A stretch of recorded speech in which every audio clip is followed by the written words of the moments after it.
Hi everyone, welcome back to FreakSense TV. I'm Charlie Freak, and it's a little bit of a sad day here for Collywog and I as we just finished saying goodbye to Santos Bonacci as we drove him to the bus depot. And he's currently on his way back from our house up to Cuernavaca, and he's going to be staying in Tepoztlan, which is just outside of Cuernavaca up in the mountains. It's a beautiful, spiritual, magical pueblo. And then on Saturday in Tepoztlan, live from a pyramid there, Santos is going to be doing another incredible show on syncretism. And from there, he'll be heading back home, or heading back to the United States. So, and we have really enjoyed our visit with Santos here. It has been very special getting to know Santos extremely well, and just an absolute pleasure. So yesterday, Santos asked me if I would take part in his weekly radio show on People for People Radio. And I said yes, and Santos asked if we could do a show on the left-hand path versus the right-hand path that we all must choose in our lives. And so this is the show that we did, and Santos has graciously allowed us to put it up on our channel as well. So sit back, relax, enjoy. It was a very entertaining 2-hour program with Santos, and there's a lot of great information that's going to benefit us in making that right choice, which is up and to the right, and that is the goodly, godly choice of creating heaven upon earth. Thanks, everyone, and enjoy the show. Welcome, I'm Santos Bonacci, and I'll be with you for the next 2 hours. So, since I'm in Mexico hanging out with Charlie Freak, and we've been hanging out each day, and we've done a podcast already at his place dealing with veganism or plant-based diet, call it that, probably better. And we discussed the virtues of that diet in the Ascension program and how for spirituality, this is the ultimate diet, bar none. So I'm happy to welcome Charlie on this show. So welcome, Charlie. Hi, Santos. Absolute pleasure as always, my precious friend. Yep, great. Likewise.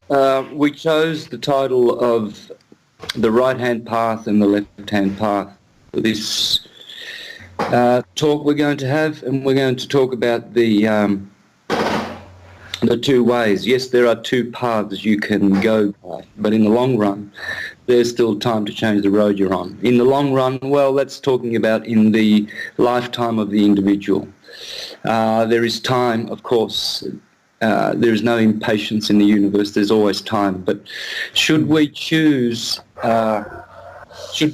in one lifetime to take the left-hand path, we shall go to the left. That will be our reward and our destiny. But should we choose in this lifetime to go to the right-hand path, the rewards will be from the right. And so, yeah, this is why Jesus says, when I come back into my kingdom, I will separate the sheep from the goats. The sheep will go to my right into everlasting bliss, and the goats shall go to the left, and they shall go to everlasting damnation.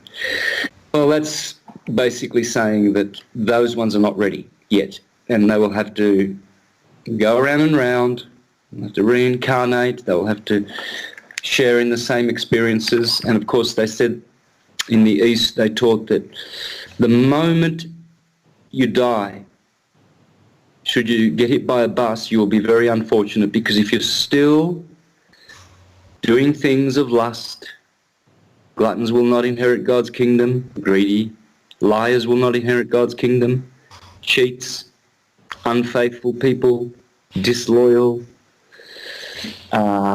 left-hand pathers, all kinds of people who practice degeneracy. And it's saying that these things will not inherit God's kingdom. Well, the kingdom of God is within. So the individual is thwarting his own rewards and blessings by making decisions in their course. There's no room for lukewarm, as Jesus says to Laodiceans. He says, either you are cold or you're hot. Make up your mind, because you're not gonna bluff me. I'll vomit you out. You will be vomited out of the whole cycle, and you will be repeating and repeating again. So whatever you're doing at that moment of death, that is the plane to which you will always go. You cannot climb higher than that barrier. These are portals that must be opened. And they are portals that the Baphomet is teaching when he's pointing to the right-hand path. His right hand arm is lifted up toward the waxing white Isis moon, and his left arm is pointing down to the dark, black, waning Nephthys moon, and indicating that there is fusion and there is fission. There is radiation and there is gravitation. There is up and there is down, and there is Jacob's. And so are you ascending on that ladder, or are you descending? So what an appropriate theme for the days that we're in, Charlie, because there are many programs running, and there are many, many people who are following those programs, even people who have left the right-hand path. They are now happy, happy, happy, happy, all on the left, all their company knows, all eaters, humanized alcoholics, upside-down spinning types, and they are happy, happy, happy, happy in that dark world. You know, they've just left syncretism, just like that, bang. And I'm going to talk about the parable of the sower in a minute, because obviously these people had very shallow seeds, and they fell amongst the rocks, and the sun came and burnt them up and withered them, and they fell back to their previous states of being. And down the slippery left-hand path they go, down into hell. Hades and hell is awaiting them, and they're burning with passions right now, and burning with lusts, and they cannot satiate anything, for they do not know bliss, and they have never meditated or stayed still and embraced the bliss. So it's a slippery slope, as they say, and the path to everlasting damnation, the road to everlasting perdition, is broad and spacious, and many are the ones on it. But the narrow road leading to everlasting glory is cramped and tight, and few are the ones finding it. So it is battle, as it says in Ephesians. We have to put out our complete suit of armour, not take it off and have a holiday. It's a war, and it's a war that must be won and will be won by the ones who follow the gospel leadings, which says, take courage, for I have conquered the world. And to conquer the world, we must conquer the world in us. That the world must not dominate us. And we must be in service to truth, always, not hiding in the dark, but out there, serving our brothers, in service. If you're not doing that, you're in service to self. And service to self people are polarized to the earth. Once you polarize to, as Manly P. Hall says in his Buddhic bodies and the Atman and all of this beautiful philosophy, says, once we are inverted to the polarization of the sun, then we become givers and saviors. And those who are polarized on the left are the sinners, the mooners and the earthers, and they are stuck. The moon sends them back as monsters and demons and monkeys and all kinds of demonic entities linger with them as they reincarnate and have to, well, shed their demons. So rather than doing that, a lot of people have gone on the left-hand path collecting demons. As they go, more and more entities possess them, and more they become delusional, neurotic and psychotic, and hence depression, suicide, self-hate, jumping from partner to partner, seeking polyamorous experiences, pornographic, promiscuity, and all kinds of anything goes, because it's fun. So for fun, they do what the foolish virgins did, which was to burn up their oils, their chrism. They lose their charisma, they lose their Christ, the light is gone. and they squander it in illicit fornications, ejaculating to the left, ejaculating to the right. And so they know no limits, that. And then, of course, this leads to other things. Then there's, sadomasochism in sex, or there's, heavy drug taking. Let's get, real heavy drug taking in sex. And there's pornography, there's pedophilia, and then there's bestiality that leads to that. And then there's snuff movies and all kinds of seeking more thrills, because the left-hand path does not reward and satisfy. The rewards are fleeting, but the satisfaction is zilch, empty, zero, death of the individual. The right is the path of life, which ascends, fusion and fission. We are not fusing, we are in fission mode. That's the rapture. We get raptured with the Lord. We get taken up to the higher chambers. As you said, Charlie, the other day, it's beautiful, the Kundalini. At the base, B, you have the base of the Kundalini, and at the top, G, you have God in the upper room, the G-room, the groom, which will be wed with the bride, who is down below at the base, and you take a ride with the bride up the chakras, and you go to the upper chamber, the upper room, to be with the groom. And this is the alchemical wedding. So it's always in the words. And thanks for sharing that one with me, Charlie. That's just the absolute gem. Thank you. You might want to jump in. You're so welcome. I call it the the B ride to the G room. And like you say, it's just symbology for the alchemical marriage between the sacred masculine and the sacred feminine. And it's the journey it's the hero's journey. It's the one story. It's syncretism. And that's the beauty of, just jumping in and doing the show today on red shift, blue shift, left-hand path, right-hand path. Left-hand path is wide. And it's featured within the mainstream. And everywhere you look, that path is wide and it's paved with streets of materialism. And the many will take it. And I guarantee you it leads to a precipice. And you won't find out until you take that last step and you're falling and falling and falling and you can't get up. That's the reality. When you fall and you can't get up, then you're a victim. And victims just go around and around and around the wheel, the samsara. And if that's what you want, then have at her. I'm sure that I've done that a lot in my experience. And like yourself, Collywog and I are just completely dedicated to not ever going around the wheel again. We want to be the mastars of our fate, of our reality. And the only way to do that is going within a very famous Steely Dan song, Kid Charlemagne, completely alchemical song. That's all Steely Dan wrote about. Everybody thinks at one level they're all just heavily drug songs. And of course, at one level they are, because they're talking about red shift, blue shift. But in every single Steely Dan song, what you maybe hear and connect, because that's our reality, going to a public school and growing up in the mainstream, that's all you know is red shift. So you pick up the drug references right away, and you convince your mind that's all they're talking about.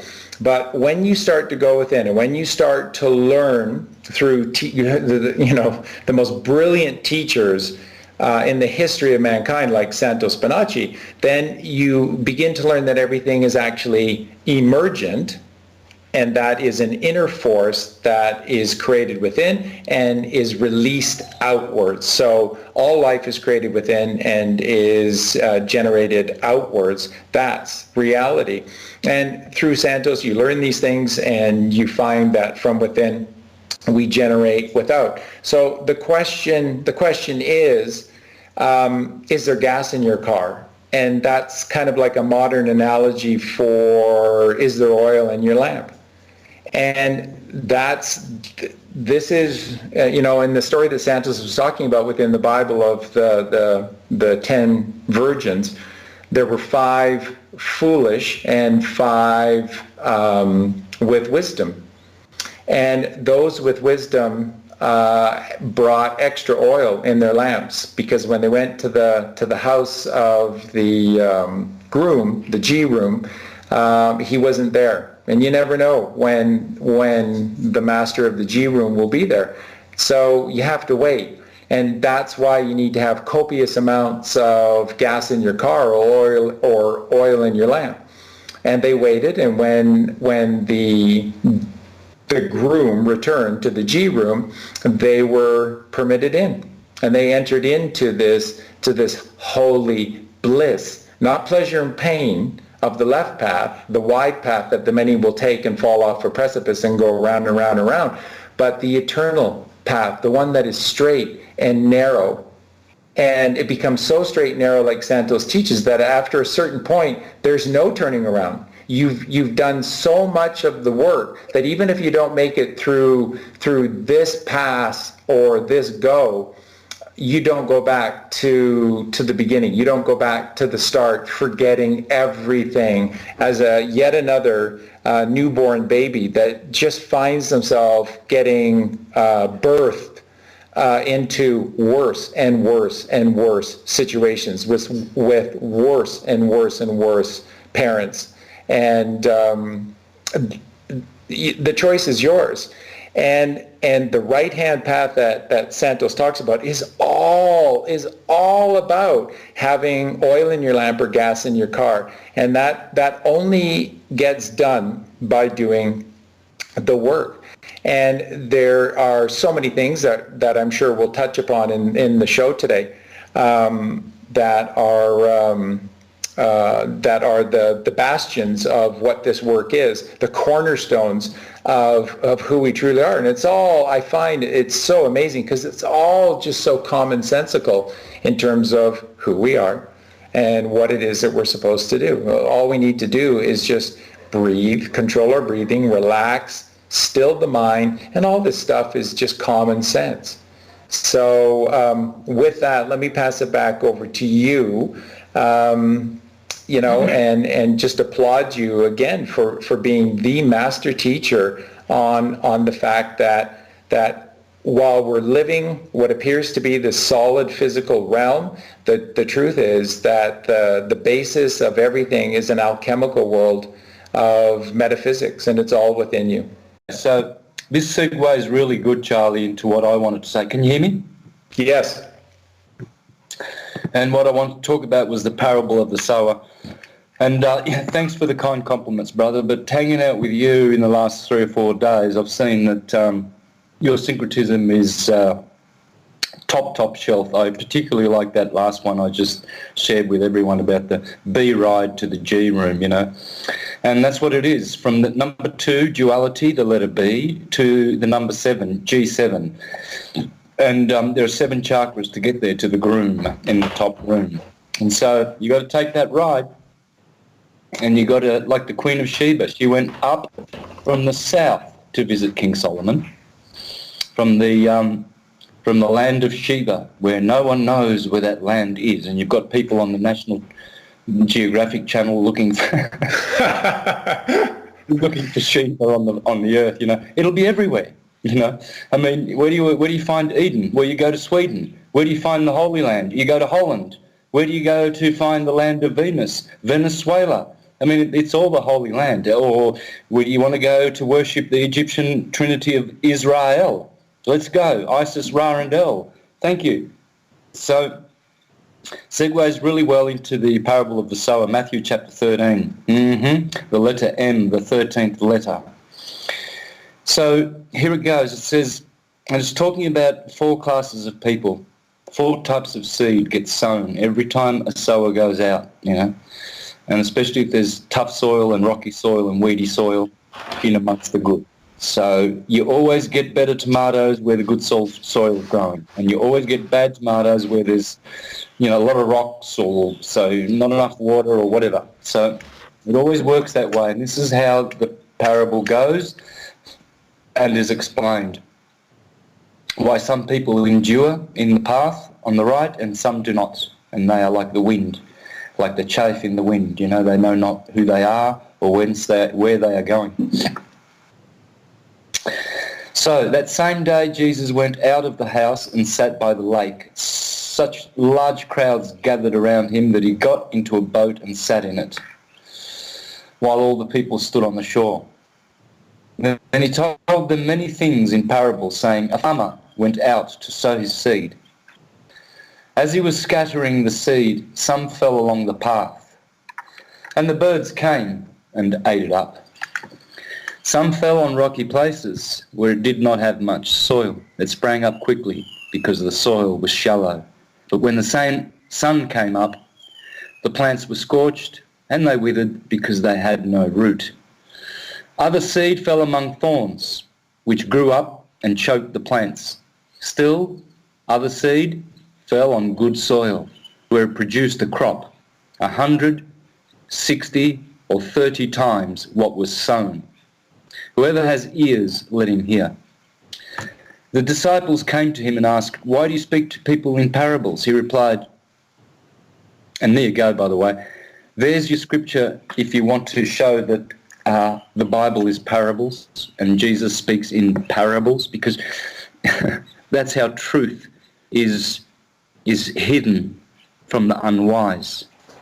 You know, when you're speaking about the birds and the bees and your children are listening, you want to hide the true meaning of it, because otherwise it might cause a different dynamic between you and your children. So you'll say parables, and the children think you're literal birds and bees, you see. He replied, because the knowledge of the secrets of the kingdom of heaven has been given to you. Because the knowledge of the secrets, this is interesting, isn't it? He replied, because the knowledge of the secrets of the kingdom of heaven has been given to you, but not to them. So that's the churchgoers. Whoever has will be given more, and they will have an abundance. Whoever does not have, even what they have will be taken from them. This is why I speak to them in parables. Though seeing, they do not see. Though hearing, they do not hear or understand. In them is fulfilled the prophecy of Isaiah. You will be ever hearing, but never understanding. You will be ever seeing, but never perceiving. For this people's heart has become calloused. They hardly hear with their ears, and they have closed their eyes. Otherwise, they might see with their eyes, hear with their ears, understand with their hearts, and turn, and I would heal them. But blessed are your eyes because they see, and your ears because they hear. For truly I tell you, many prophets and righteous people longed to see what you see, but did not see it, and to hear what you hear, but did not hear it. Listen then to what the parable of the sower means.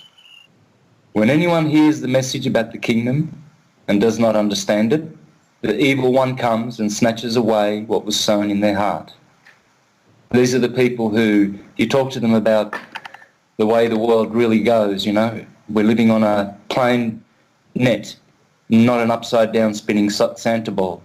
And that what they do, they shut their ears. They do not understand. Oh, go away with your silly theories. And the evil one comes and that anything good that they had was now totally snatched. This is the seed sown along the path. The people who are not following the path, on the left-hand path, that is. The seed falling on rocky ground refers to someone who hears the word and at once receives it with joy. Oh, syncretism is the best. Oh, how I love it. I'll never leave it. I will always be devoted to the gods and syncretism. But since they have no root, they're hypocrites, they last for only a short time. When trouble or persecution comes because of the word, they quickly fall away. So trouble would mean they're full of lust, and persecution would mean it's too difficult to do the right-hand path. So because of the word, because that's the word of God, and they quickly fall away. Oh, they fall away. The seed falling among the thorns refers to someone who hears the word But the worries of his life and the deceitfulness of wealth choke the word, making it unfruitful. But the seed falling on good soil refers to someone who hears the word and understands it. This is the one who produces a crop, yielding 100, 60, or 30 times what was sown. Then another parable, the parable of the weeds. So that was the sower, and then followed immediately by the parable of the weeds. These are just two of the best parables. And we'll go into what it means. I've already done it a little bit, but I'll go more extensively, because this is what's going on in the world. There's poor seeds and many, many weeds. Seeds of poor souls who are being lost and deceived in amongst the weeds, who come and snatch their goodness away, and everything they work for is stolen by Satan in one fell blow. Jesus told them another parable. The kingdom of the heavens is like a man who sowed good seed in his field. But while everyone was sleeping, his enemy came and sowed weeds among the wheat and went away.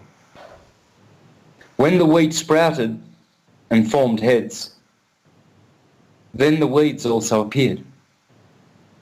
The owner's servants came to him and said, "Sir, didn't you sow good seed in your field? Where then did the weeds come from?" "An enemy did this," he replied. The servants asked him, "Do you want us to go and pull them up?" "No," he answered, "because while you are pulling the weeds, you may uproot the wheat with them. Let them grow together until the harvest. At that time I will tell the harvesters, first collect the weeds and tie them in bundles to be burned, then gather the wheat and bring them into my barn." So, you see, this is all about seeds and weeds. And the seed, the bad seed that people are sowing is the seeds of lust. For lust, people have given up everything. And like that Air Supply song, oh no, not Air Supply, "You've blown it all sky high, I gave you love." Remember that one? Not off the top of my head. Yeah, anyway, I'm singing it totally out of key probably, and way lower. They were really, really high. And then it says, "But you've blown it all sky high," And it's talking about how people have just made disastrous choices in their life, pitiful choices, tragic, absolutely tragic, for not having the right soil, So soil is soul. Same word. Oil, the oil is under the soil. That's why big oil always goes under the soil, under the sea, to get the oil. And the soil is the soil of the soul. Soul invictus, your soul. And so if you don't have a good soul, well then you don't have good soil. And it's no use projecting from your heart that you're happy and you're virtuous when your soul, the higher aspect of the heart, is in absolute disarray and totally found wanting and lacking. As the mind pretends to be as noble as the spirit, but it is not. So the heart, the outward appearance of people, the personality, they appear to be happy in the world, you see. Oh, like the prodigal son, away he went, it was boring back home, his father's kingdom was just too boring. I want to go out, there's prostitutes out there on the left-hand path, there's alcoholics and demonic friends that I can have and surround me with, and upside-down boyfriends that they... Oh my God. I can't even stand to think, I wouldn't stand to be in the same room as a Globy. I can't imagine how you could leave syncretism and end up with someone who's an upside-down spinner, and yet I've seen this with my own eyes, Charlie. I've seen it with my own eyes, and more, and many more things this individual is, ghastly, drug addict, alcoholic, and these are people who are on syncretism's path. I've seen this many times, vegans supposedly for 20 years, and all of a sudden, no, it didn't work. So down they go to eat a little bit of bum, because now they feel good. It's good to murder animals and to enjoy their bums because it tastes nice and it gives you protein. Whereas protein you can get for 100 calories, 12.5 grams in broccoli and only 6.2 in beef. So why the murder? For protein? You're looking for protein? Eat broccoli. There's plenty of broccoli that doesn't have to get its heart ripped out and it's crying away from its mother and the mother's aching for the little children. That's the left-hand path, sweethearts. All of you folks who think, you're going to ascend. You can't be eating bums because you are what you eat and bums don't get into God's kingdom. I'll have to add that sentence into the Bible somehow. So well, and you said such a key word there, and that word is think. And so much of what you're saying about these left-hand pathers and the prodigal son, and you're talking about descending upon whores and alcohol and drugs, etc. So much of this is simply still just a metaphor. They're all simply allegories ultimately, because the greatest sin that we ever commit is in doubting that everything is beautiful and is blissful. Very logically and very quickly, we exist within a creation.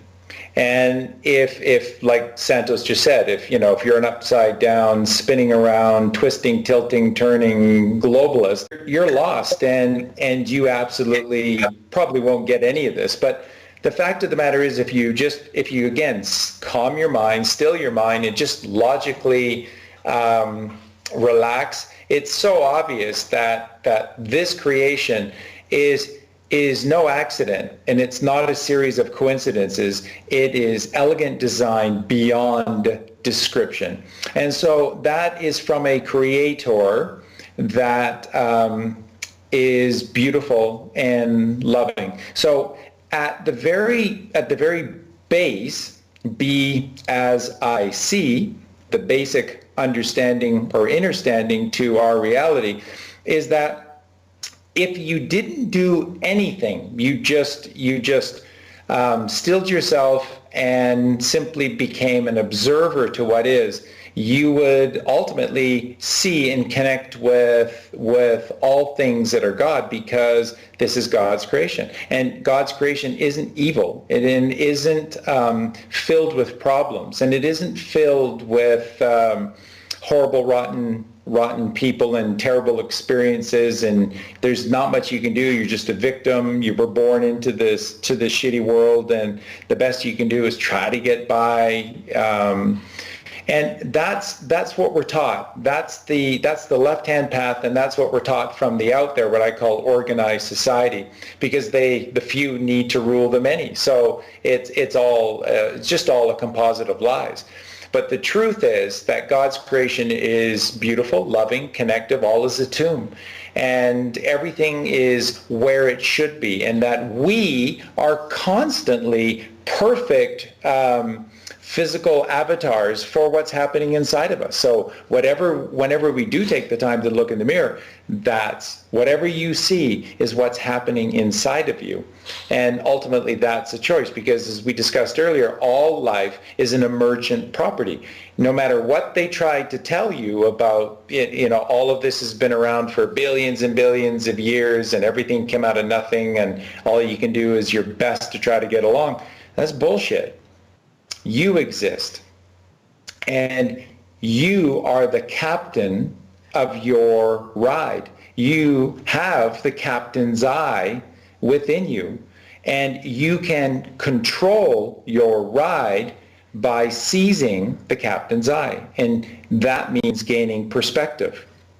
And all that we gain perspective when we learn to trust. And over the last few days, you and I have been talking a lot about various classic rock songs, and how in the 60s and 70s they were just loaded with very, very powerful, important truths. And none more than Robbie Robertson from the band and their famous song, The Weight. And, you know, the opening line of the song is, I rolled into Nazareth and I was feeling about half past dead. And that if we're really awake, that kind of gives it away. And then the rest of the song is all just filled with biblical allegories. But the chorus, which keeps playing back against all of these carnal verses of our reality, is take a load off Fanny, which is our sacred mother below us, below the Fanny, the physical redshift Earth, and put the load right on me. And the load is all of our problems, all of our worries, all of our suffering, and putting it on to the trust or the shoulders of God, who can handle all things, as he is the creator of all things. And so all it takes is trust. And if we trust that there is a creator, and if we trust that creation is beautiful. I mean, how do we not get this when, if you just take a deep breath and observe all around you, it's perfect harmony, balance, and that God provides everything for us in total abundance, no need for money. No one can own land. So all those fields filled with all of these beautiful green foods that are coming from the white light of the golden sun, everything is already created. There's nothing new under the sun, and it's all there for us in abundance, and it's all free. And all that takes to be able to powerfully connect with that is just trusting. It's just trusting that creation is beautiful and it's benign and that it's eternal. And once you do that, then actually all the things that Santos talks about really aren't that difficult to discover, and they're not that difficult to discern. So everything that has been taught to us, and it's not just the Bible, it's the Bhagavad Gita, it's the Quran, it is the Egyptian Book of the Dead. All of these ancient texts are all written in parables. And as Santos said, there are a variety of reasons for that. One of the most important reasons is that once you learn one of these fantastical metaphors, you won't forget them, because they are quite fantastical. Jonah and the whale. There was no one in the Holy Land roaming around named Jonah, and he didn't fall into a big fish. Nobody did that. But it's an allegory for going within. 3 days he spent in the depths of this grand fish. Well, that's why there's a king's chamber, a queen's chamber, exactly where, in relation to the central chamber of the Great Pyramids at Giza, that perfectly match the interior of the human brain and the optic thalamus with the pineal gland and the pituitary gland. It's all put there for us. Everything is pointing the way for us. And all we need to do to be able to gain access to this eternal, brilliant, life-giving, alkaline, green, golden creation of God is to just trust. Because when we think, we are taking ourselves out of the singularity of God's creation, and we are living, as Santos brilliantly discussed earlier and describes in all of his syncretic teachings, that we are the fallen man into the world of the ultimate polarity, and then all of the levels of duality between the poles of our experience. And that is a choice, and it comes by taking thought. What does Christ say throughout the Bible again and again and again and again and again? Take no thought for your life. And then people will say, Charlie, but what are you trying to tell me? I'm driving in a car down the highway and I've got my precious children in the back seat, and you don't want me to think? Precisely.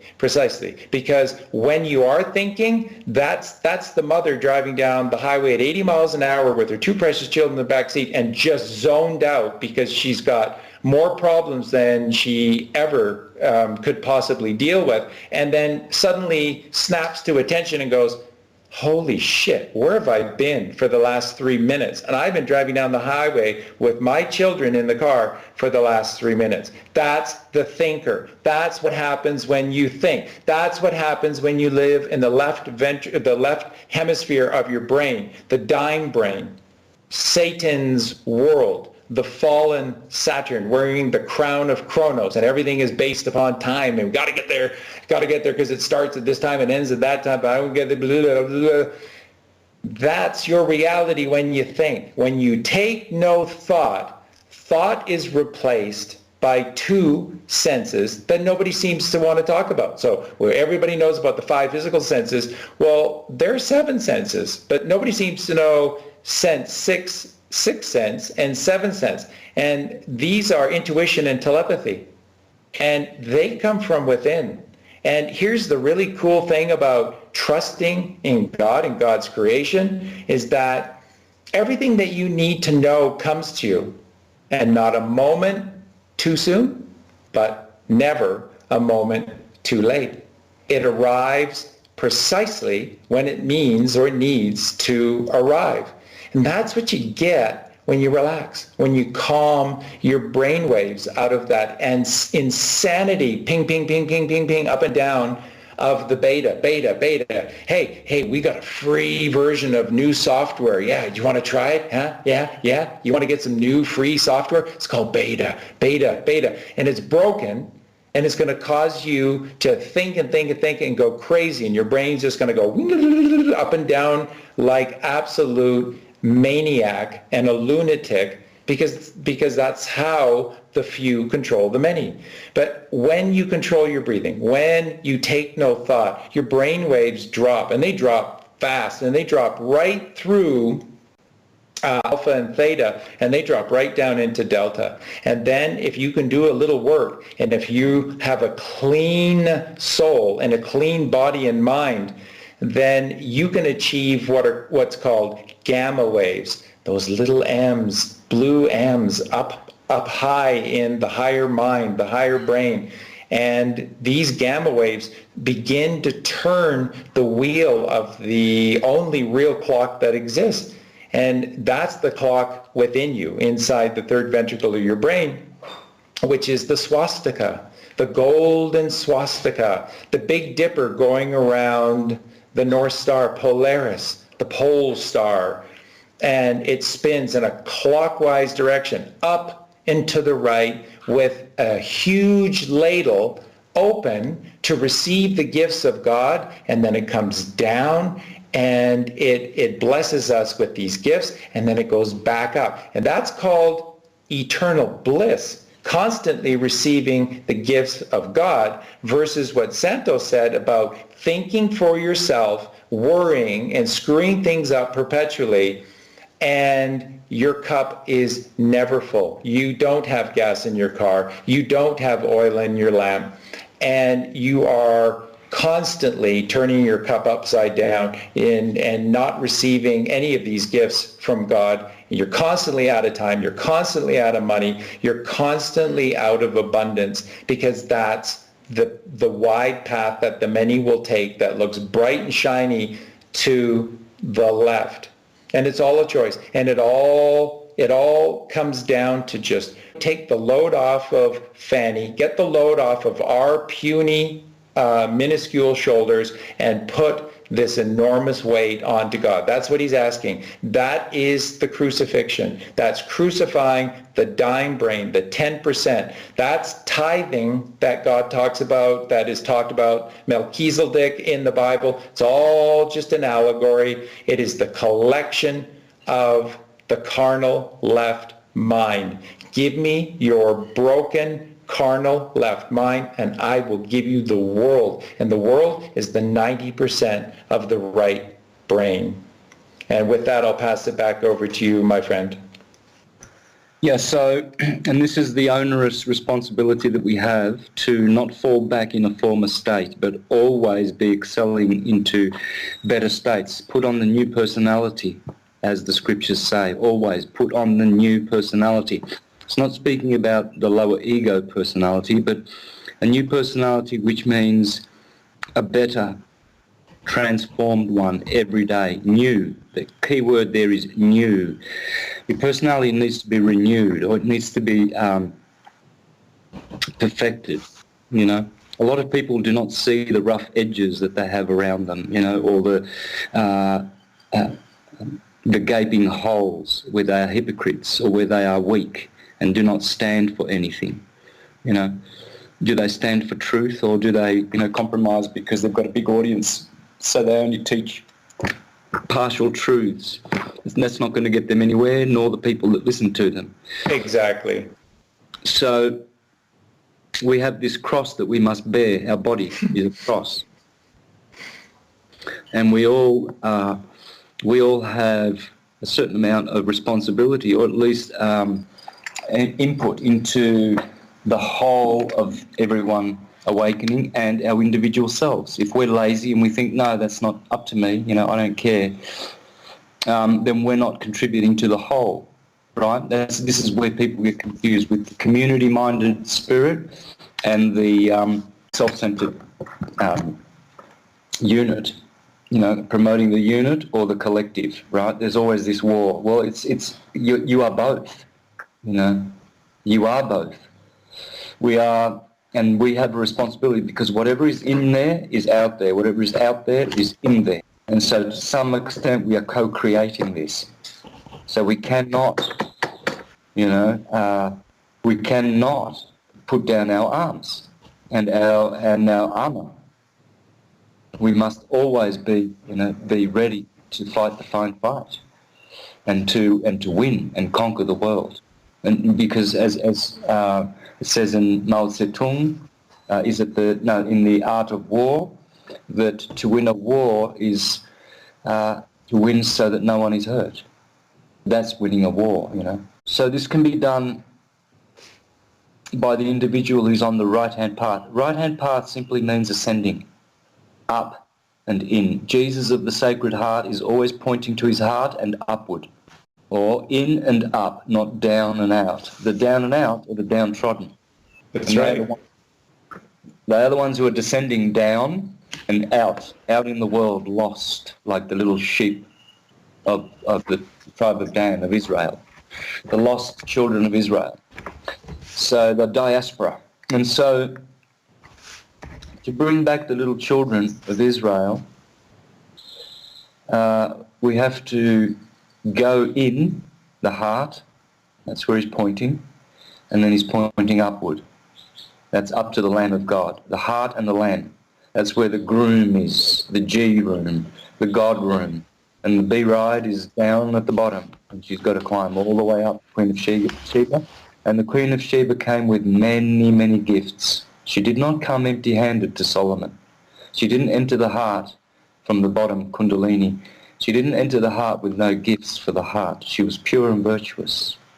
And then she went up to Solomon, and the mind and heart complex is the soul of man. In fact, Aries, the Lamb of God, the cerebrum, and Leo, the lion, the heart, the lion heart of Leo. And those must be, that's the path to heaven, in and up.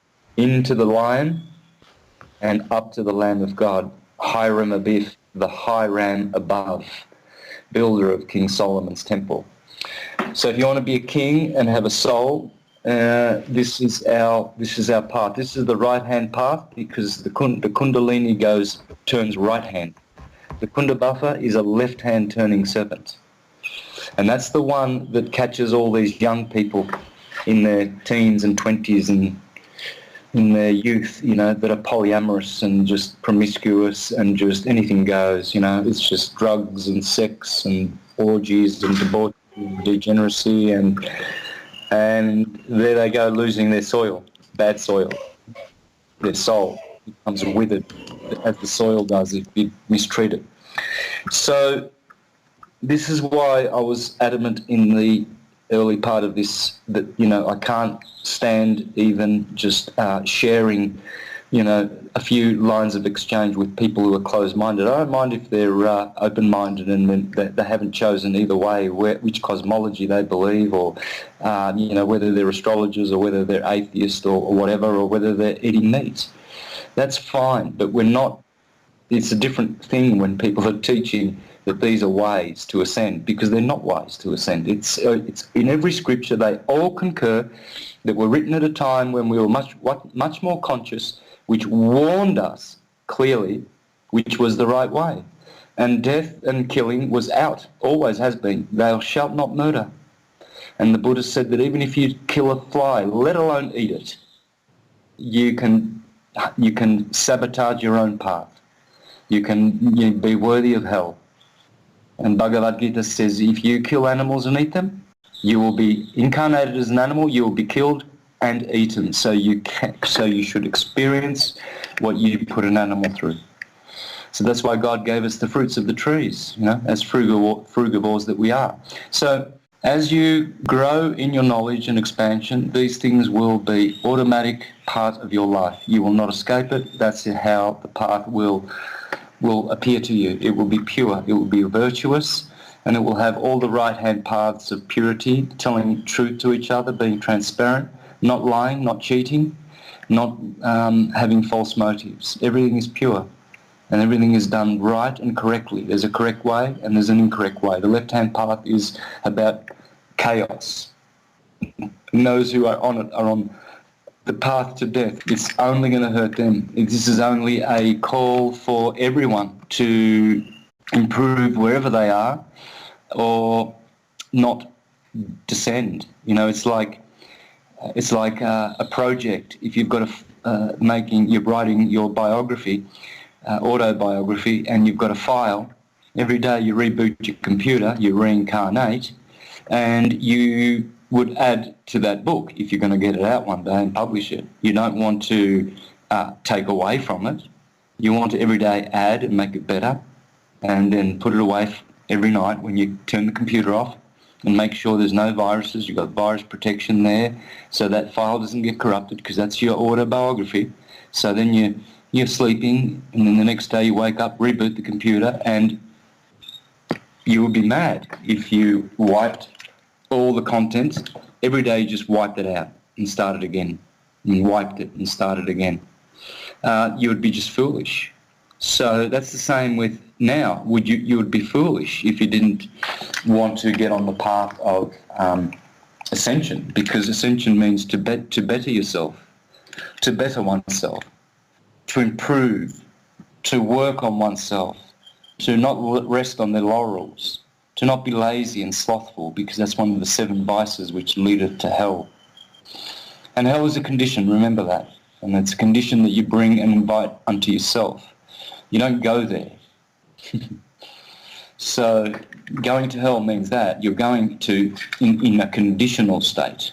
That's where you're descending to, because you have chosen lusts, and you've chosen to make your friends and your circle of friends all bad people. Because remember, paradosis is happening all the time. If you hang around with thieves, you'll become a thief. If you hang around with high elevated souls, paradosis will occur, where there's an exchange of consciousness. You receive, all of a sudden when you go to the guru and you touch his foot, you are now being blessed with his consciousness. That's all you are doing. You are entering their toroidal field, and paradosis is occurring.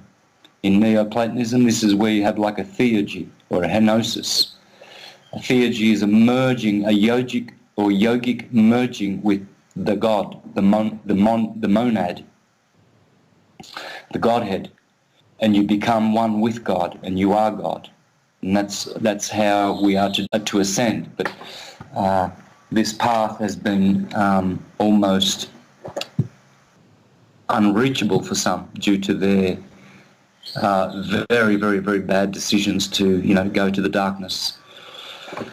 And so this is sad. I always speak to these people, and I always like to encourage the other people who are on the path. I like to be very, very positive, but I also like to reprove not anyone directly at all, but I do use direct experiences, but I never would do that, because then that is their choice, and that is everybody's choice. But as a whole, scriptures admonish us to reprove, the evil way, as the tribal clan mother would do if any of her in her clan started showing, evil inclinations and bringing perversity into the clan. She would have to sit down with them and discipline them and reprove them, because the unit cannot corrupt the collective. Be careful, and be careful of the yeast of the Pharisees, the scribes and the Pharisees. Do not, be careful of their fermented bread, their yeast, because this is their trickery, you see. And sorry, Santos, if I can interject for a sec. Again, this is, you open the show about explaining to everyone about allegories, and I think it's just so important once again to just draw this out for everybody, to make this absolutely simple, the way that the Bible is supposed to be read and understood, very simply. But you have to understand that all of these ancient texts are not written literally, they're written allegorically, and everyone who wrote them and has been involved with the sacred text has always known this. And it's really only through the advent of organized society and organized religion that we have lost this very simple and basic understanding that these sacred texts are teaching allegories. These are fantastical tales, so that you won't forget them, that are teaching you the most important core basic lessons for your life. And you're giving all of these wonderful examples, and you just brought up yeast again, and the yeast of the Pharisees. All of this is an allegory for not using your left brain and not taking thought. And like we were talking on our podcast yesterday with Josh, about the truth about the vegan diet and veganism being pure and raw. And in the Bible, in Genesis 1:29, it tells you right at the beginning of this whole story, it tells you what your food is, and it's very plain and it's very, very simple, and it is the seed-bearing fruits of the plants and the trees. Let that be thy food. But the thing that is confusing in a literalist world is that the Bible goes then in virtually every single book, Old Testament to New Testament, and goes on and on and on and on and on and on and on, how God is a horrific murderer, a jealous, vengeful God, and he's always corrupting innocent souls to partake in his evilness and his nastiness, to seek revenge and punish the unworthy or those that he perceives to be unworthy. And through the various examples in the Bible, there's so many times where it's blanket murder, blanket rape, regardless of innocent, 1-year-old, 2-year-old males of each household, and virtuous or non-virtuous woman to be taken and kept and raped. There's no love in that. There's no common sense in that. There's no, it's insanity.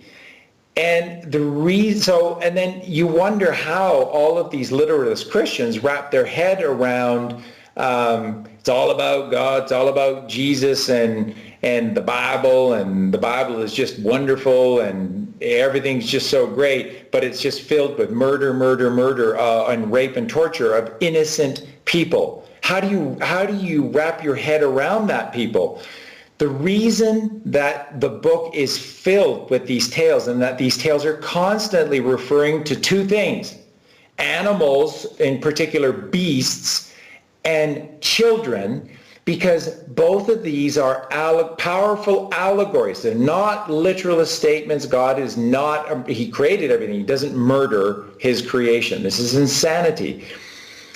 The reason that the Bible uses these two examples again and again and again is because we must kill the beast. We must kill the animal. We must kill the beast that lives below 7th Avenue. 7th Avenue being your superhighway of the chakras within you, below the Muladhara, at the root or the base of your torso, is hell upon earth. And that is where the carnal beast within you, and it's within all of us, exists. And that's what must be killed. And when the Bible talks about killing children, or killing the eldest male of each household, it's an allegory for not taking thought, because children in the Bible are the fruition out of the seed of thought. So when you think for yourself, this is why we fell out of the singularity, perfect balance and harmony with God in heaven, into this dualistic, polaristic, insane world that nobody understands because it didn't come with a manual. And we've fallen into this state because we took thought for ourselves. I can do this. God's been doing a great job. I love my life. It's fantastic. But I talked to this snake and it said, I can think for myself. And that's the metaphor, the representation of biting from the apple of the tree of knowledge of good and evil. It's thinking for yourself. Take no thought, Jesus says. And then the Bible, Old Testament, New Testament, is an endless stream of allegories for not taking thought. The book of Joshua, chapter 6, and Joshua in the city of Jericho. Jericho is the third ventricle of your brain. And all of the references of the number 7 in this chapter of the book of Joshua is all 7 is God intervention. And this is taking steps to take back the kingdom, because as it says, the very first line in Joshua chapter 6 in Jericho is that the city was shut. All the children of Israel were shut in. None entered and none could leave. And that is the state of man in our fallen state, which is living out of the left brain. And where everything in society teaches you to take thought. Schools teach you to take thought. Think for yourself. Everything, movies, television, and of course the worst offender of all is organized religion. Organized religion has literally got 99.9% of all of the adults that partake in this thing they think is Christianity, which, if it's a Western tradition, it's not. But they think they're participating in Christianity, and they've got 99.9% of all of these so-called Christians actually believing that their beloved God of creation, of love and kindness and patience and generosity and wisdom, is an evil murderer and rapist. How does this happen? Because you're literally allowing somebody to put their thoughts into your head, and you accept without doing any research for yourself. You simply accept what it is that they tell you that these ancient texts mean, and then you go about your business quite happily, because what they tell you is, as long as you pay us 10% of your wealth, trust me, there is a card with your name on it, and you're getting out of hell because you're a good Christian. So you can sin by taking thought and ripping off your business partner and your neighbor and cheating on your wife and living a sinful 7 deadly sinful life. And it doesn't matter, because you've signed a card with the church, and the church says because you pay 10% of your physical wealth, you're going to heaven. That is fucked up. That is completely upside down. And it's all caused because of one thing. The ancients wrote all of their gnosis and wisdom in allegorical tales, metaphors. If you don't know what those words mean, look them up. Look them up for yourself. That's how everything was handed down to us, so that it can't be obfuscated. As long as you know that it's an allegory, even the simplest of us can figure out all of these allegories. They're actually quite simple, as long as you understand it's not a literal story. And that's what the Bible talks about. Old Testament, New Testament, every single book, every single chapter, take no thought. Because the fallen man, the prodigal son, who gets bored living a virtuous life on the homestead, is the one who listened to the talking snake and said, hey, you can do this for yourself. Be your own man, do your own thing, and go out there and, cut your own path in this world. And eventually it all leads to that big, wide path that the many take, that leads to the precipice, instead of the right-hand path, which is straight, which is narrow, and is, like Santos said, is constantly ascending up and to the right. Up and to the right. If you want to catch wisdom, cast thy net to the right. And one other point I just wanted to bring up before I pass it back over to you, Santos. You were talking about, the example of Leo and essentially the tail. And take a look at the Great Pyramids at Giza, and just to the right is the Great Sphinx by the three Great Pyramids of Giza. And if you look at it, what are you seeing? You're seeing that the Sphinx is a double creation. So at the front, you have a representation of the constellation Virgo, and at the back, you see the tail of the lion, so that's Leo. And the whole point of this is everything is so perfectly symbolic, and it makes total sense, and therefore that's your path. These are your teachings, and you follow them. Virgo is from the Virgin. Virgin simply means take no thought. The pureness of the mind who has never left the singularity of heaven with God, which is allowing God to create. There's nothing new under the sun, so why would we even take thought? Just enjoy this abundant, eternal, beautiful, perfect creation. That's Virgo. And she comes first at the head.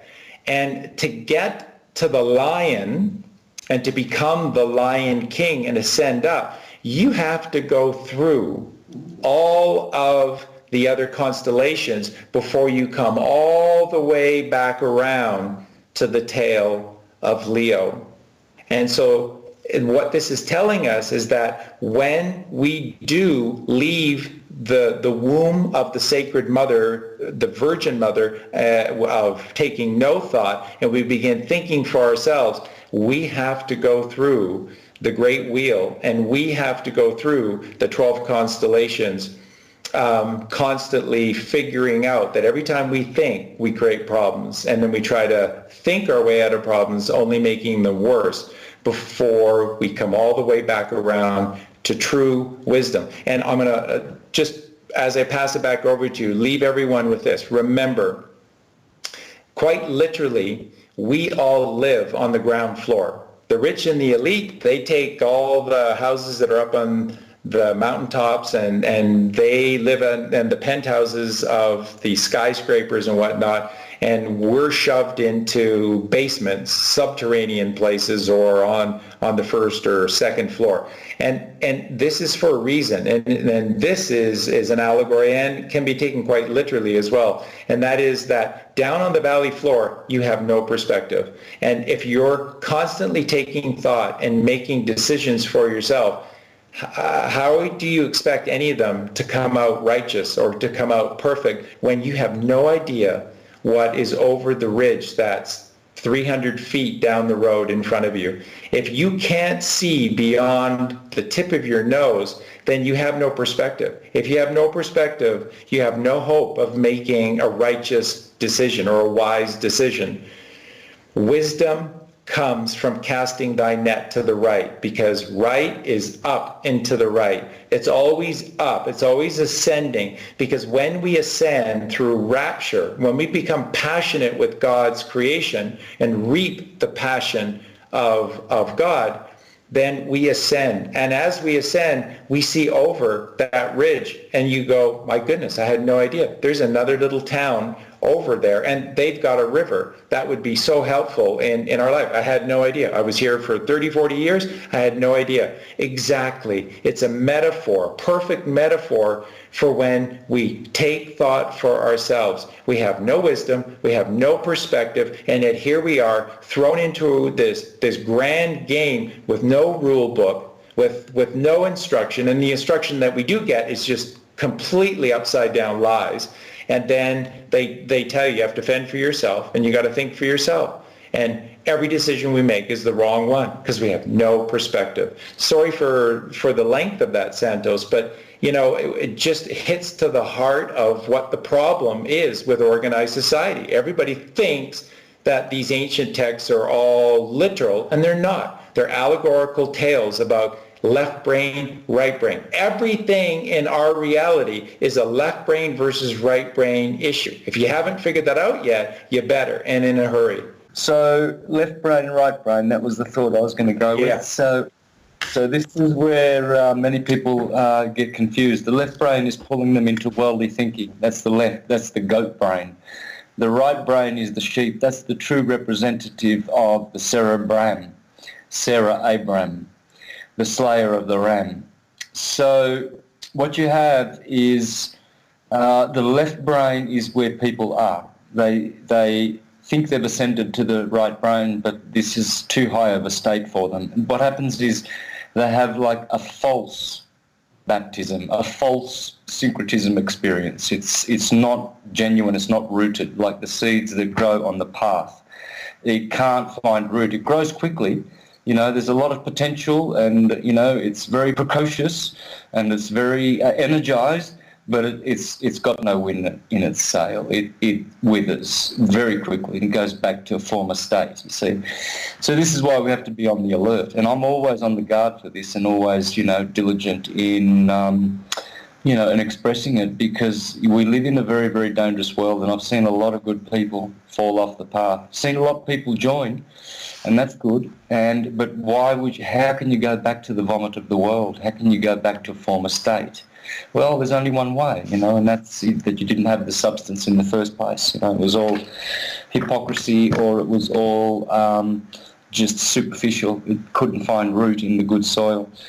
So it's very important to also be serious when we're, considering the subject of ascension and how to walk this path, and how to be get the rewards, because every action has a compensation.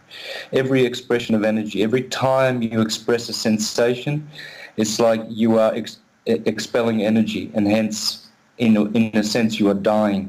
Every time you have a sensational experience. This is why the hermit and the guru and the master, the sensei, the sannyas, he withdraws. He withdraws from the world. He's conquered the world. He doesn't need to go out there and get famous, and entertain all the all the people who are basically all on the left-hand path. There's not many right-hand paths out there that you're entertaining. I've been in the music industry, and I know, there's only one or two. All the rest of them, they ain't going nowhere. So pretty soon I got bored with that and realised that, I'm not going to do entertainment. No, thank you. I'm not going to play the guitar for a bunch of monkeys anymore. I'm going to teach them syncretism instead, and give them fish rather than and teach them how to fish rather than give them fish, and rather than tickle their ears. So I switched over straight away. I saw through that.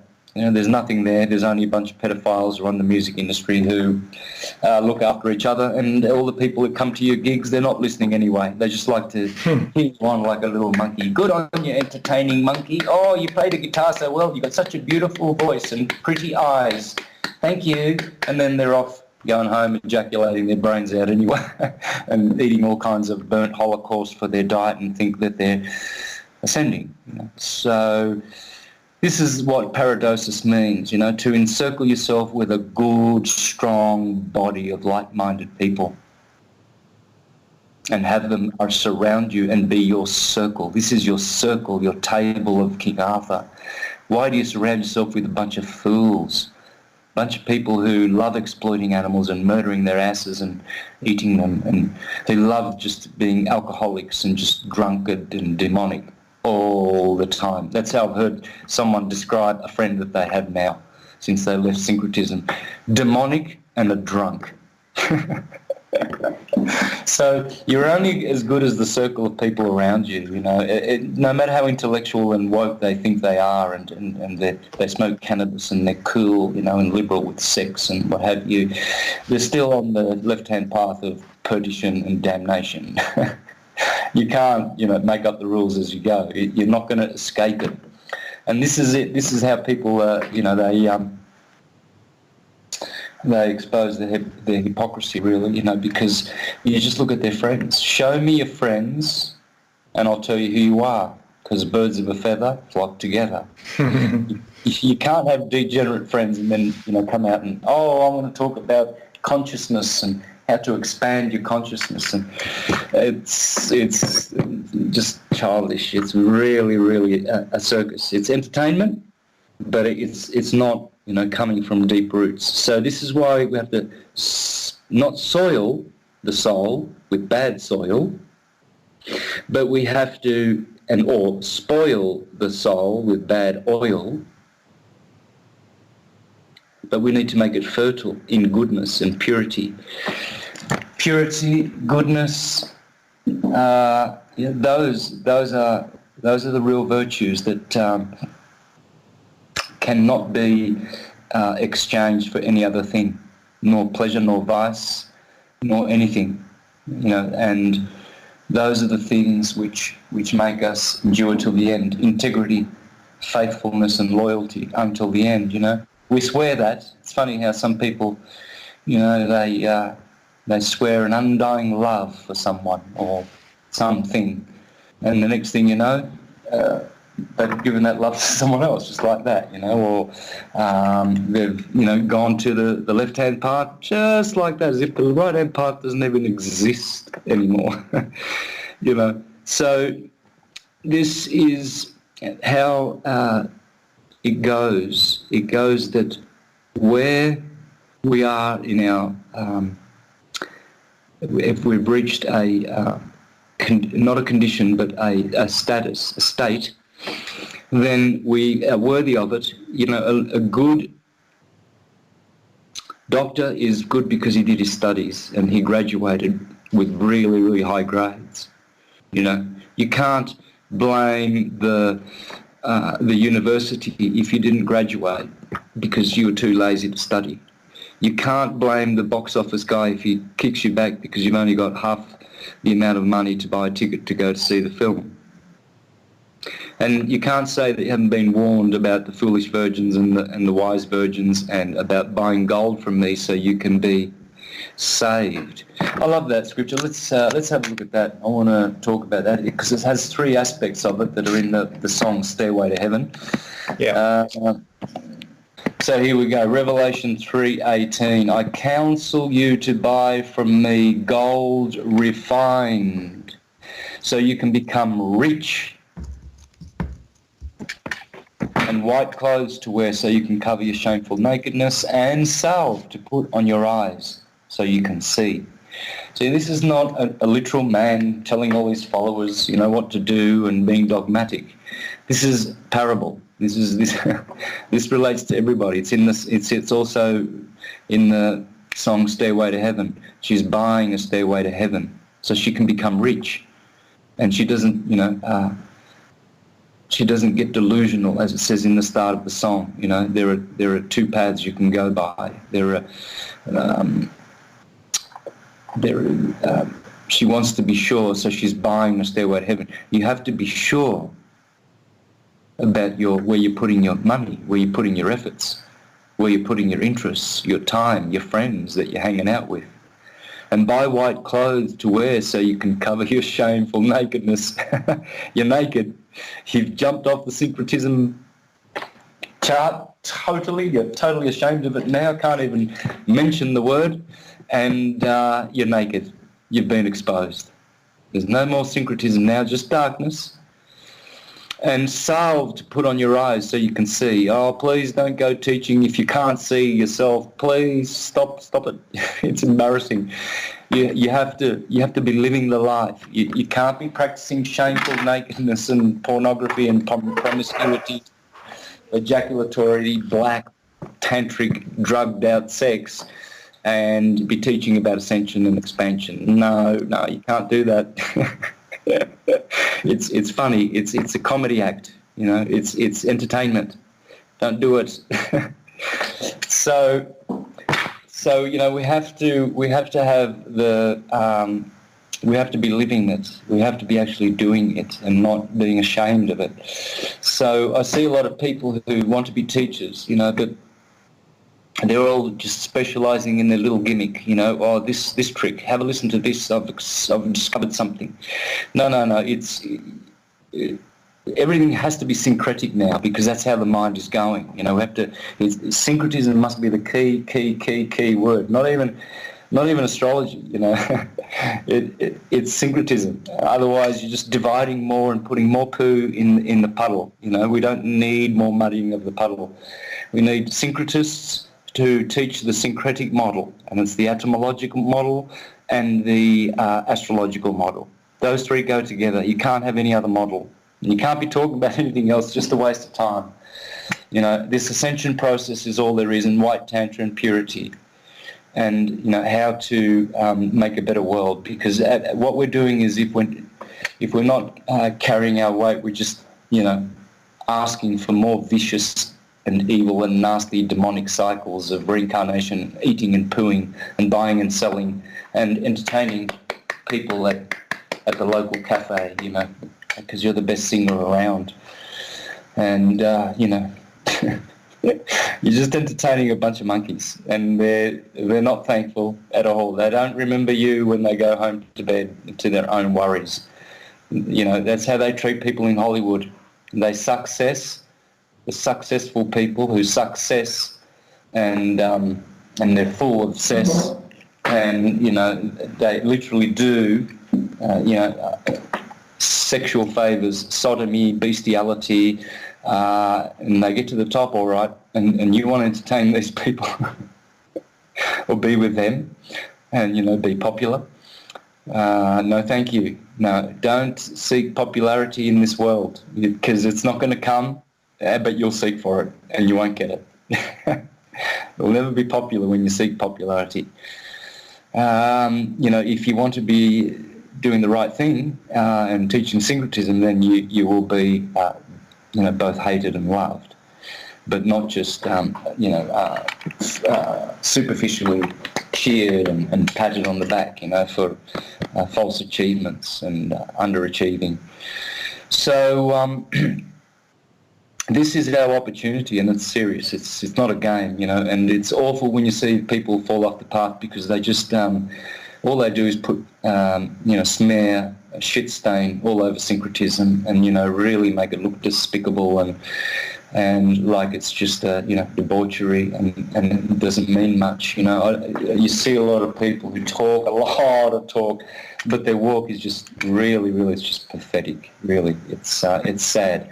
And I don't see a lot of it, but it happens, and this is what we need to be really careful of. And to protect the fold, he who tries to come into the fold by the wrong door. Let me see that scripture. This is a very careful warning. Let's have a look then. So, truly I say, whoever does not enter the door or the sheep pen by the gate, but climbs in by some other way, is a thief and a robber. Here's another version. I tell you the truth, anyone who sneaks over the wall of the sheepfold rather than going through the gate must surely be a thief and a robber. So you see these so-called Mayavadi left-hand path livers and pretend to be right-hand path teachers.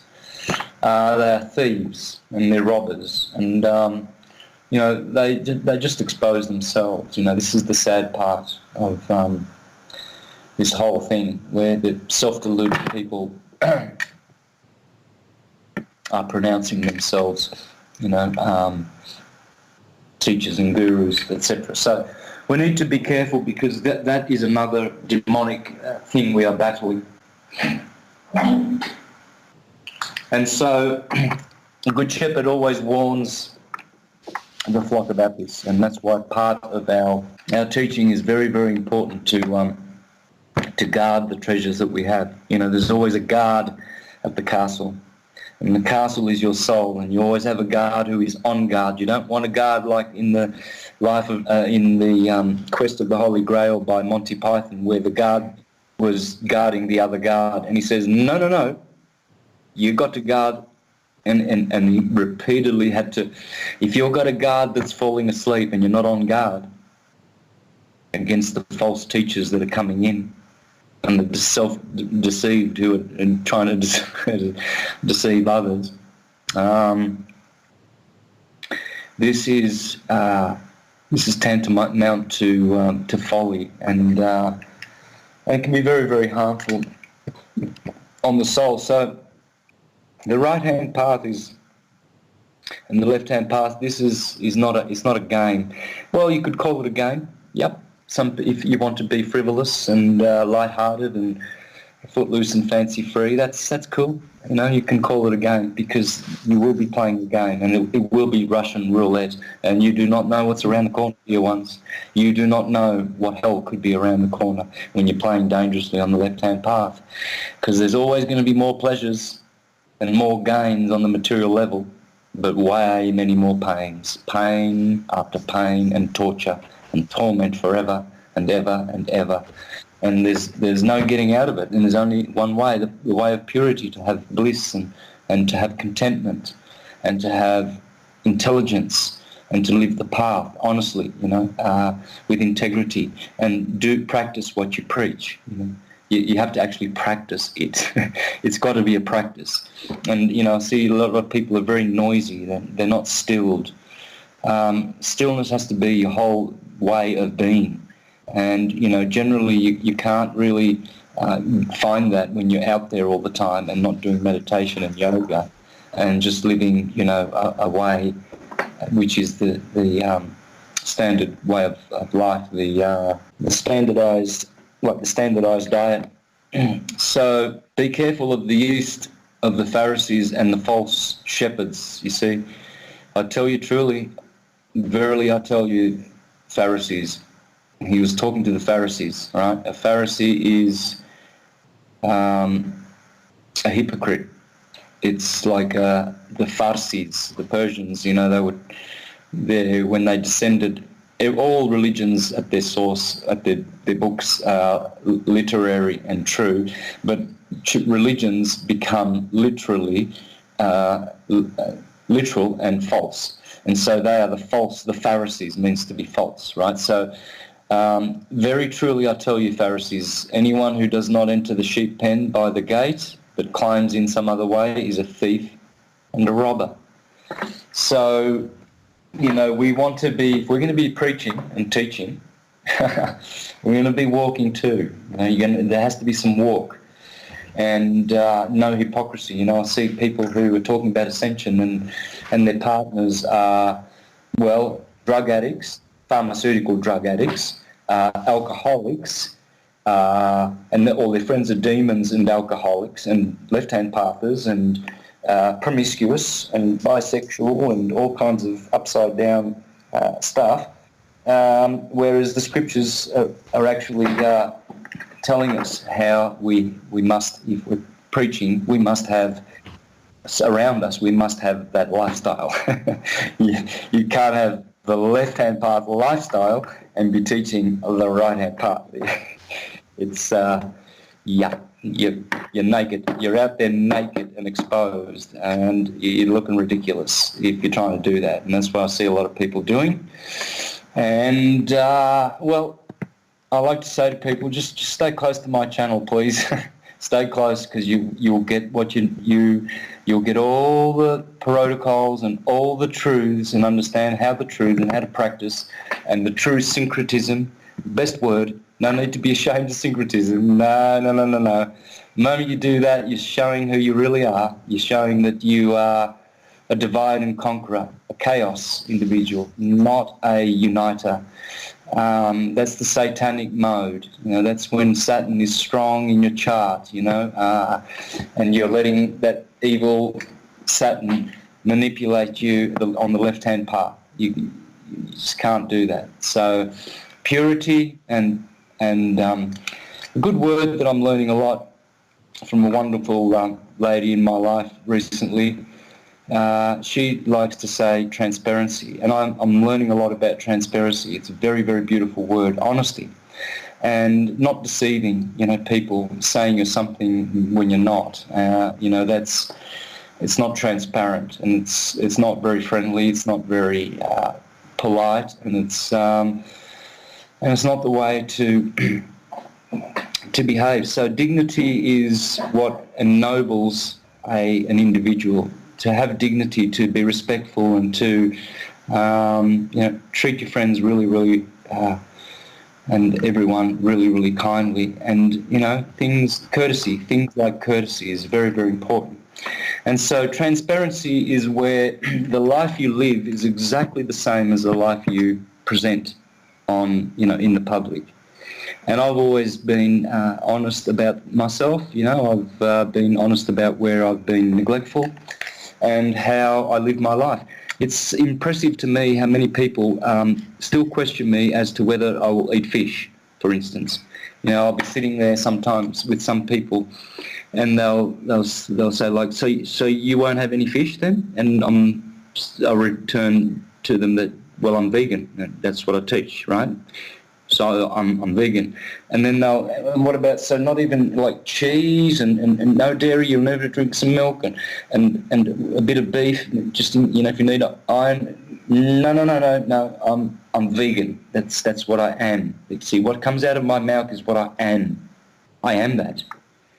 So it's very, very sad to see people who are confused about what they're practicing, what they say who they are, when they're clearly not.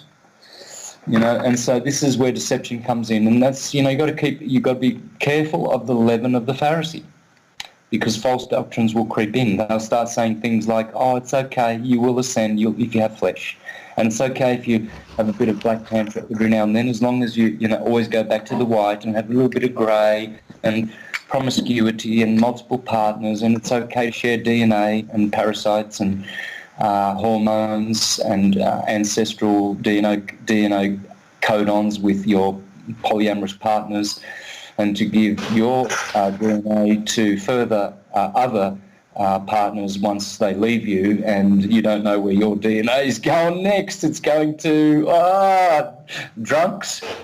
I've seen my DNA go from me through a partner to a drunkard, a bum. I've seen that happen to me.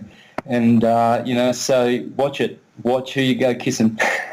And certainly don't give them any of your seminal fluids. Keep that stuff to yourself, folks. That's your tree of life. That's your nourishment. That's how you keep, you know, activating on the path of ascension. So very, very careful, the sexual aspect of ascending. And, you know, you don't want to be practicing debauched left-hand part sex and teaching ascension and expansion when you're simply not doing it. It doesn't work. All right, over to you, brother. Great stuff. And, you know, when you're talking about watch out for the leaven of organized religion, remember there are three components to or three members or role players within organized religion. There are the scribes, and all the scribes do is they write down the records, but they're told what to write down. The Pharisees, and you aptly describe them as the falsehoods, the Pharisees are the ones that stand up in front of the masses and tell these written words by the scribes. Those are the Pharisees. But it's the lawyers that are the ones that tell the scribes what to write down, and then the Pharisees read the words that the lawyers tell the scribes to write down. So again, behind organized religion are lawyers. That's where the term lawyer comes from. And that is the unholy trinity of organized religion, which is lies top to bottom. And you were talking about a great word that that you've embraced recently, which is transparency. Transparency is illumination, and when you live a transparent life, like Santos described, a syncretic life, all is attuned, and that you are following this path of righteousness, which is virtuous, that this transparency becomes you, because the truth is holistic, and it's both physical and it's metaphysical. So what you begin to do within you, what ends up happening, it has to manifest outside of you. So if you're taking only virtuous thoughts, and if you're leading from within a virtuous lifestyle, then you have to mimic that, because we always are in a precise match when we look in the mirror to our soul, to where we stand metaphysically. There's always a direct correlation between the two.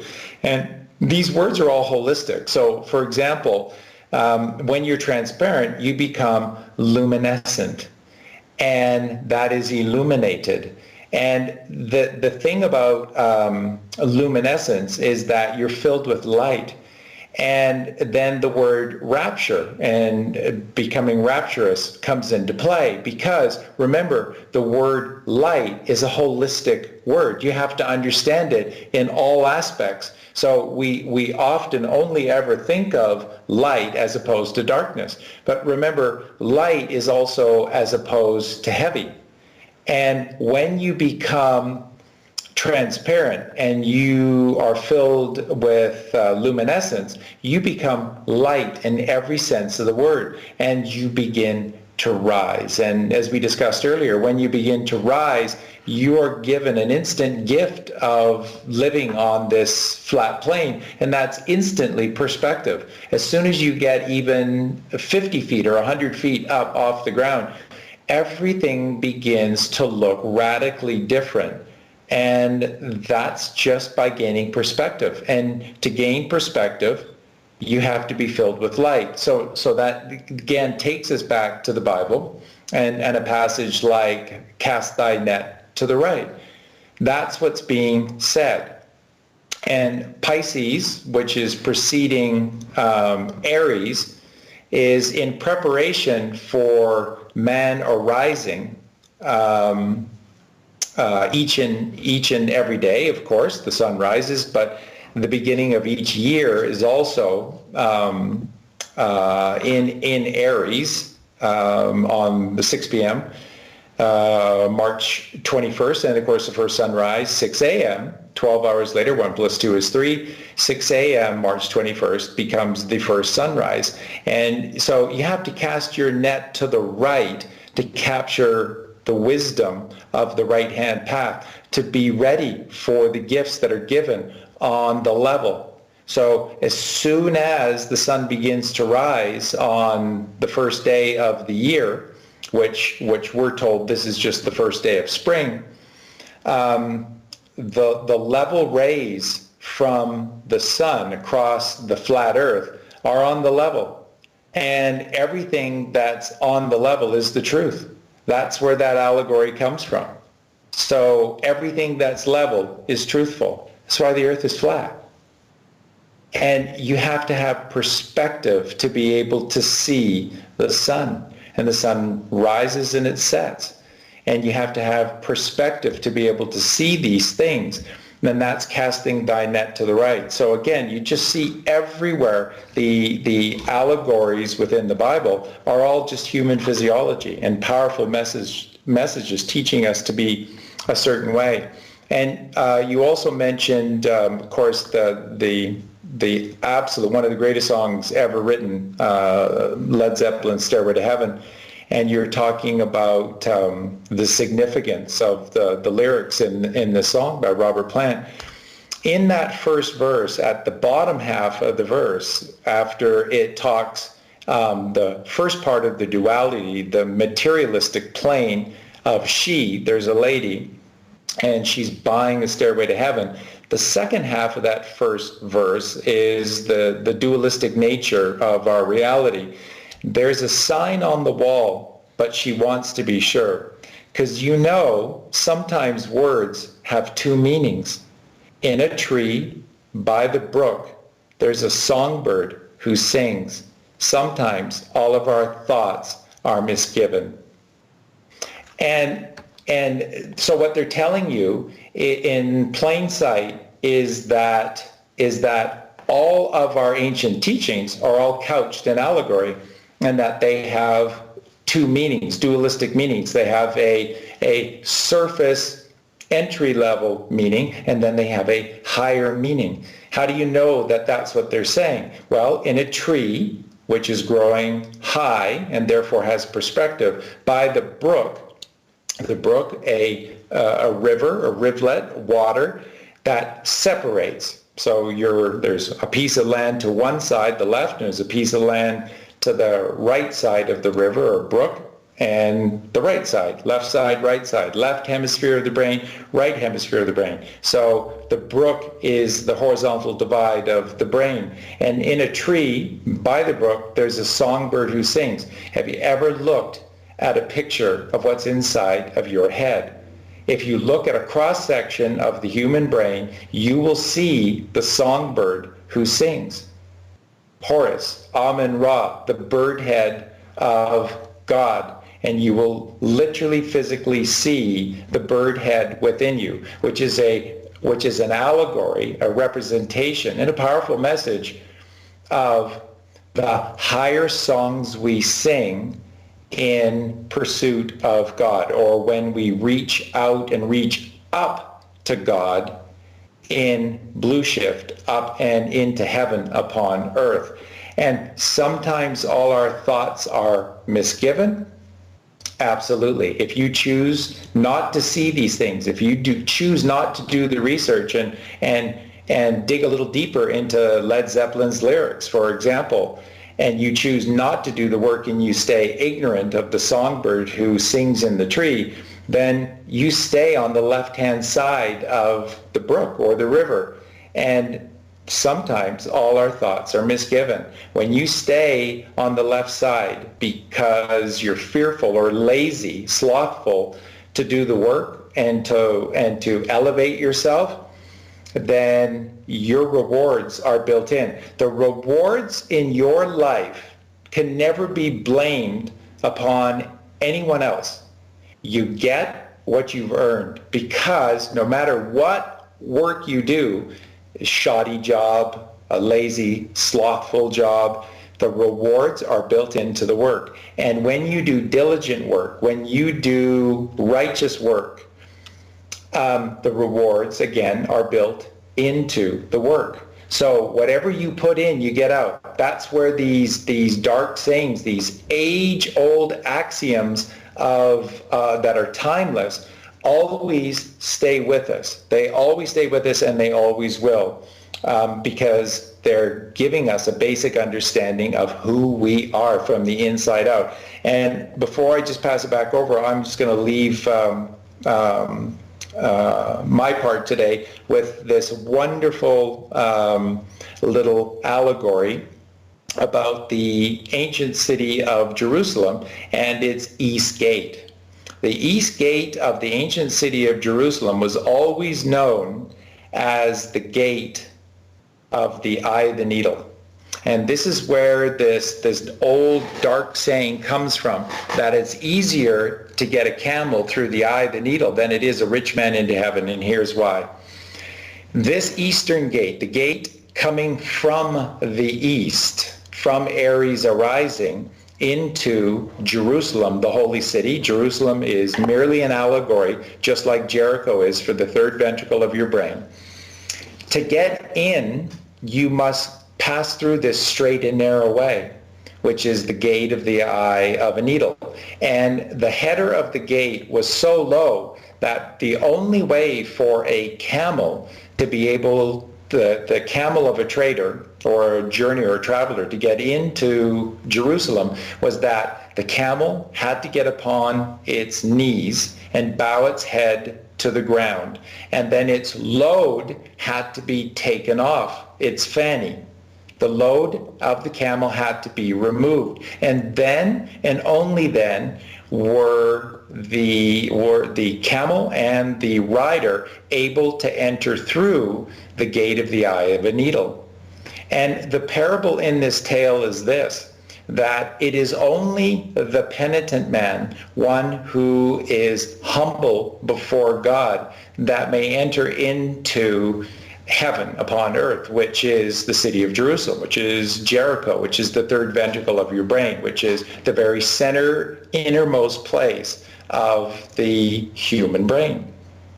And a rich man will never ever achieve this heaven, because a rich man will never ever ever show deference to God, will never remove his load, because he's worked a lifetime. He's worked 40 lifetimes working through the desert to build and amass his materialistic fortune.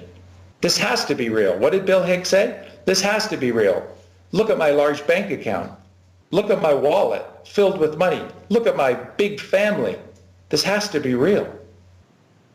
And that's why the material plane, the left-hand path, will only, which is wide and beautifully paved, will only ever lead you to one place, and that's a precipice. And you won't realize it's a precipice until you've taken one too many steps and you've fallen over the brink, and then around and around and around you go. But the path that is straight and narrow leads upwards and to the right, and it requires penitence, humility, and humbleness before God, which is a virtue. So with that, I'll pass it back over to you, Santos. Thank you. Yeah, great. So the lyrics are all packed with alchemical truths. It's a bomb. Like, it's just so explosive. There's a lady who's sure all that glitters is gold. So she knows that there is such a thing as substance, as gold, as saving the chrism, as being pure, and it's like gold, you know. So she's buying a stairway to heaven. She's not slothful. She's not a little whore on the left-hand path. When she gets there, she knows if the stores are all closed, with one word she can get what she came for. So she knows that if the groom is not there, she can wait. She's got plenty of oil, and she knows the word. She knows that she's done and fulfilled the word, so she can get the bridegroom whenever she wants. She's a good virgin. Exactly. And she's buying a stairway to heaven. There you go. She's very, very industrious. She's not, thinking, but let's linger in this world and entertain people and keep them, and just do whatever comes in our fleeting experience, and let's just drift with the wind, shall we? No, she was serious. She's buying a stairway to heaven, living it.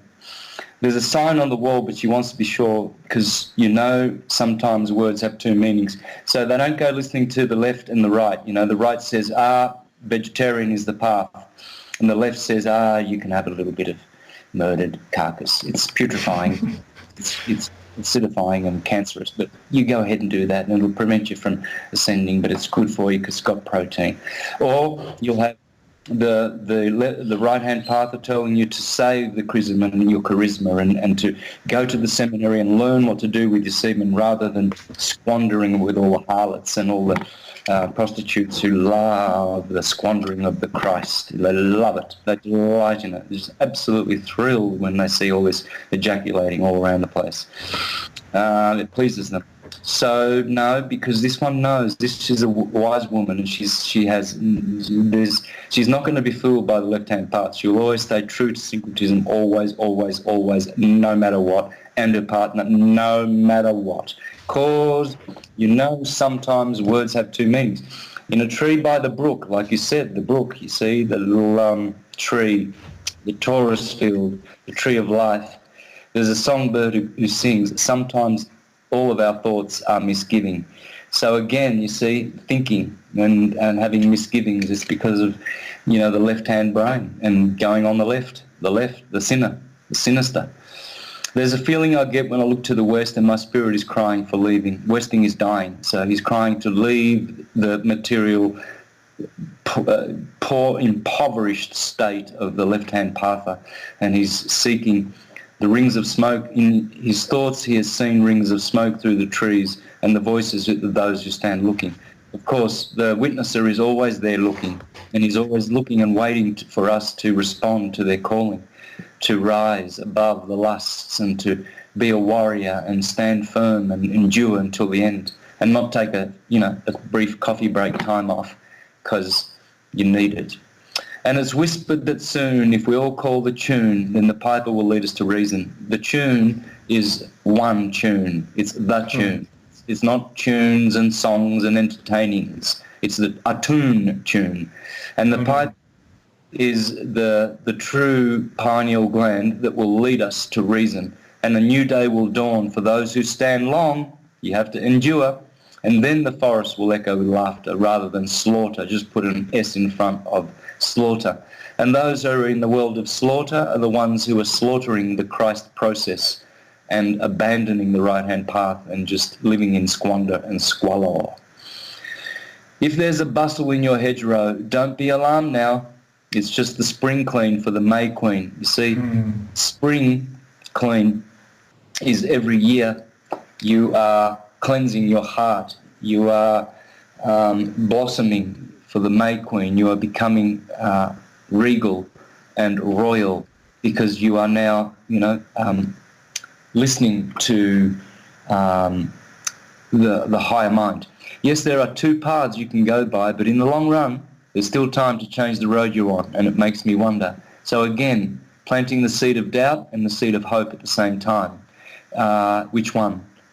Sometimes people, they're right there at the decision-making process. Should I go down the right-hand path or should I take the left-hand path?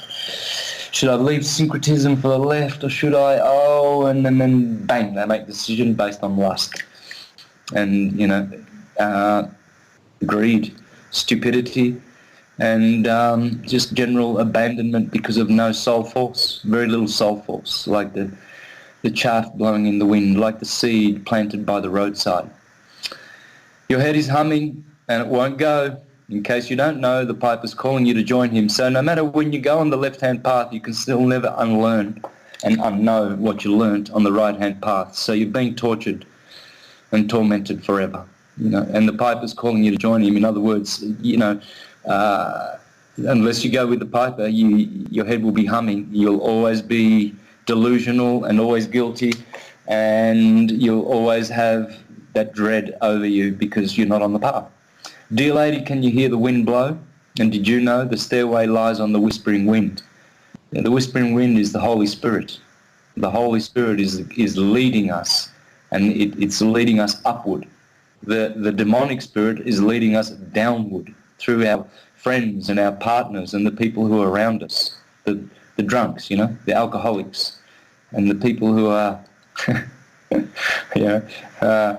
definitely ejaculating, like there's no doubt about it, because they've got no brains left, they're empty-headed. They don't know the truth. They don't even know the cosmology where they're living. That's stupid. And as we wind down the road, our shadows taller than our soul, there walks a lady we all know who shines white light and wants to show. This is the true ones. How everything is still turns to gold. And if you listen very hard, the tune will come to you at last when all are one and one is all. To be a rock and not to roll. This is what the rollers do, they roll around. Oh, here's another polyamorous, who knows what kind of sexual orientation experience I'm going to have. I'm going out to the music bar and picking up a guy because he's handsome and a girl and whatever other DNA. It's so toxic, but this is the pure one. She winds on down the road and her shadow is taller than her soul. And that lady, we all know that lady. That's the Madonna. She's pure. She's a virgin. She's not a whore. And we listen to the Virgin, and we follow her unto heaven. She takes us through the foramen magnus, which is at the bottom of the skull, where the cerebrospinal fluids ascend up the spine. The spinal column is there also holding it, and the esophagus is breathing. The Holy Spirit is going through that channel as well. And through that foramen magnum, we go through the Virgin. That's the portal in the neck of the Virgin, which takes us unto heaven. And we listen to that lady, and she wants to show how everything still turns to gold. You have to listen hard, and that tune will come to you at last. So that's to anyone who's out there and who have mired themselves in the mud and they want to repent and come back. It's always time, you know. You will wash your clothes, your white linen, of all the stains, and you will, you know, perfect yourself and make eventually a book, the book of life. And you know that file that you have when you're writing your autobiography, and every day you're improving and adding to it. One day that will be a book, and it will be in heaven, it will be everlasting, and it will in time, and it will be infinite in space. So that's it. We've come right to the top of the hour, and I'll just really see you off. Charlie, I'm coming around to your place anyway after this, a 5-minute ride on my bike, and I'm going to try and do a live there about your 25 vegan dogs. This is for all the people out there who think their dog needs meat, my breed dog needs meat. Well, no, they don't. They can be vegan, and it's easy to do, and probably we can give them a few tips as to how to do that. So look out for that live on Facebook. And thanks, listeners, to People for People Radio. Please share the links, share the how they can support and help get PBS out to as many people as possible. So once again, Charlie, thank you, and appreciate your sharing. Oh, you're so welcome, my friend. It's just a great show, and again, I love sharing in your Gnosis. Thank you so much. Likewise, brother. So all the best.